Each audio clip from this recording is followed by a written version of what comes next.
வணக்கம் நண்பர்களே. இந்த பாட்டியம்மா பேர் ஆதிலட்சுமி. இவங்களோட ஊர் தென்காசி மாவட்டத்தில் உள்ள புளியங்குடி. இந்த பாட்டியம்மாவோட வயசு 90. இவங்க ஒரு ரேடியோ வச்சுருந்துருக்காங்க. அந்த ரேடியோ யாரோ திருடிட்டு போயிட்டாங்க.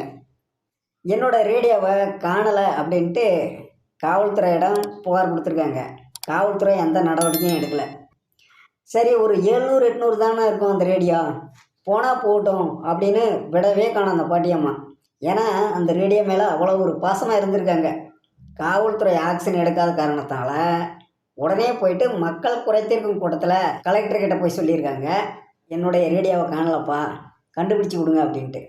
இது ஒரு பெரிய செய்தியாக வெளியே வந்ததும் அலோ எஃப்எம் ரேடியோ இவங்களை கூப்பிட்டு, இந்தாம்மா உங்களுக்கு ஒரு ரேடியோன்ட்டு கொடுத்துருச்சு.